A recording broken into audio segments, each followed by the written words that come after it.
Alright, so let's give you a few tips on how to complete your section A and B. I do believe that the assignment is quite descriptive, but I just want to go through a few of the things that you need to include. First of all, there's section A, which is the book concept, and then secondly, it's the publishing house, section B. You started with idea development, so you had a rough idea and then you started to refine it and be more specific. You had to go and look at similar books to identify the gap. Although you're not really doing your section C right now in terms of market research, it's still important that you go and type in and on Google or wherever and just go and have a look if there isn't maybe possibly a book that's already available that you are trying to commission. It's not, the end of the world if you do find something similar. What's then important is that you go and look at that book and see where yours are different or could be different. Maybe you can tweak it. Maybe there's something that you can add, or even just your approach to the topic can be something different. Sometimes just by changing the sector makes a huge difference. Whereas it was an academic textbooks, maybe you can change it. Or an academic text, maybe you can change it to a teen book that is more lower level, using plain language, understanding main concepts, for example. Alright, so the most important is to find the differentiating factor of your book. What makes your book different from all the others that are actually already in the market? Now, section A, the elements, as stated in your proposal assignment, is first you need to provide a background. That is just basically where did you come up with the idea, what inspired you, what triggered this thought, and where did this whole idea come from. It may be that you listened to a song and it triggered something, or you watched a series, or you watched a documentary and it really inspired you. Or maybe you're curious about a certain topic and have always been very curious. Or maybe you've just watched what the best sellers are currently and that made you think of trends. It could have been inspiration from our guest speakers or however it should be. Then the title of the book. I know that this is still a work in progress. Believe me, titles do change as you go through the process. Sometimes it's a great title and you stick with it. Other times when you do some market research and get people's feedback, you'll realize that it could be that your title doesn't necessarily fit exactly what you're trying to say, or it's not conveying the message as strongly as you'd like in terms of the wording or the phrasing that you used. Or sometimes it can be that the kind of title that you currently do have doesn't necessarily say enough about the book, and therefore you need to include a subtitle to give a little bit more context.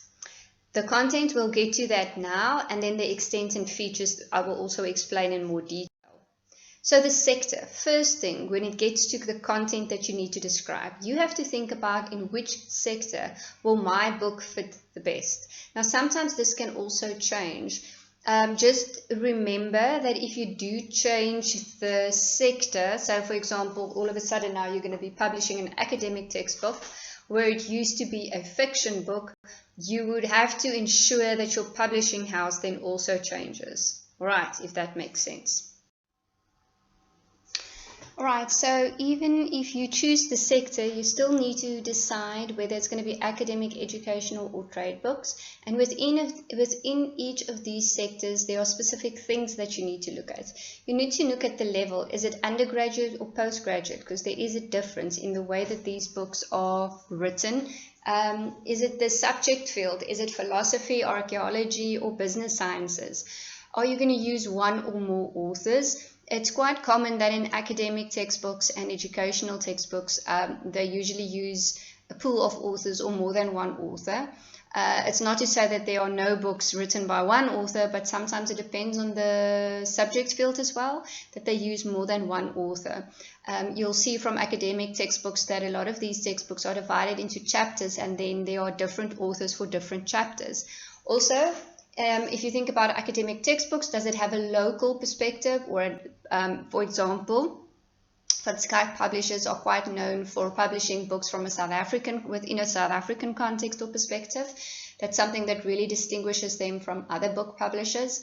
Or is it a publishing house that focuses on the international context? You can obviously also have both, where you have the local and the international context, and maybe you have one or two international authors that collaborate with a local author panel to complete your book. Educational. This is a little bit more straightforward in the sense that if you are providing or you are commissioning a book that is aimed for the public schools, it will have to adhere to the CAP system, right? The curriculum that has been set out. If you go and look at the CAPS document, it's available on the Department of Basic Education website, which is part of the government site. You will see that there are very specifics when it comes to if you want a book for a grade, if you want to create a book for a grade 4 or 5 or etc. Learner, what is required, so that what does this book need to include. This usually makes it much more easier when you are trying to canvass an author or to get an author, because then you'll know that this author will have very specific guidelines as to how to write this book. Once again as well, what is the subject field? Are you doing a maths book, or are you doing a geography book? Or languages maybe. Once again, there may be one or two or even a few authors that you need to think about. When you use more than one author in a book, sometimes you have what they call a volume editor, especially with academic textbooks. So the volume editor, or just the editor of the book, would basically be the person that manages the whole process between all the authors. They will collect the information, they'll set up the guidelines, they'll have meetings with the authors, and they then, or this person, would ensure that there's a consistent look and feel in the book, and the writing style is the same, and everything just comes together. Then, will you focus, as I said, on a private or a public school? There is a difference. Whereas the public schools, you have to adhere to the CAP system, whereas with private schools, there are also some restrictions, but there are also a lot of freedom in the sense that public schools can choose whatever they'd like to prescribe.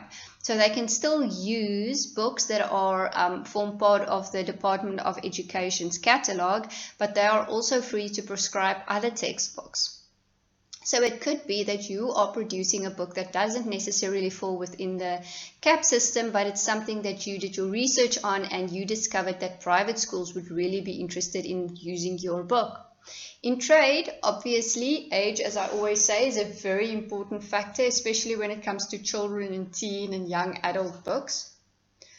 Are you producing books for children, for teens, for adults? Going back and look at that age descriptions that I gave you guys, or category groups that you guys can have a look at.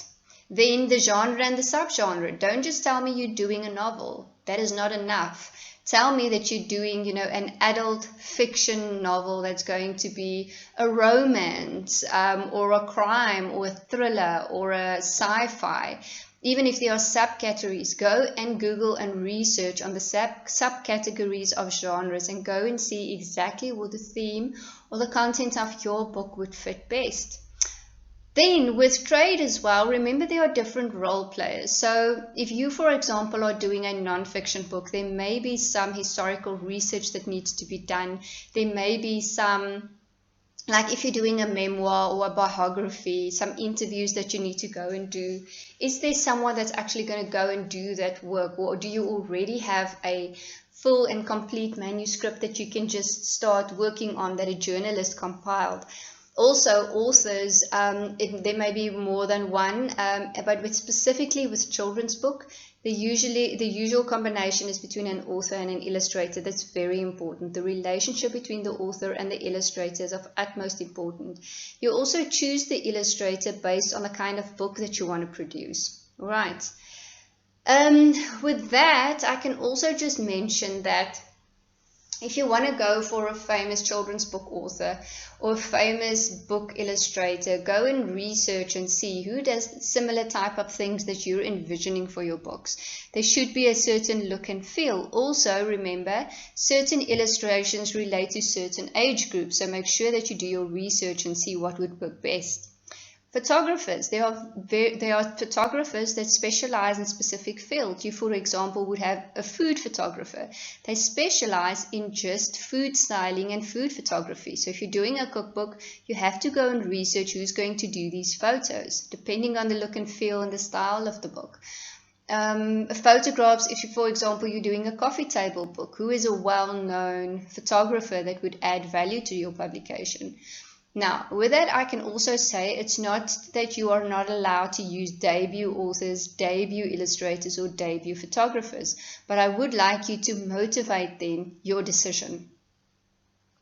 With trade, you can also look at, will it be a mass-produced paperback, typical formulaic kind of novel, or would it be something that's more literary, something that's more serious, kind of a prize-winning, you're aiming for a prize-winning book, or it's from an established, well-known, prize-winning author, or it's something that maybe challenges the current or the status quo of sexuality or social consciousness or environmentalism. So you have to decide what your book is going to be. And then at the end of it, the niche as well. Or is it a niche publication?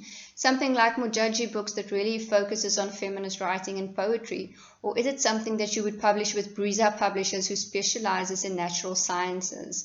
Because this is something that they will definitely do.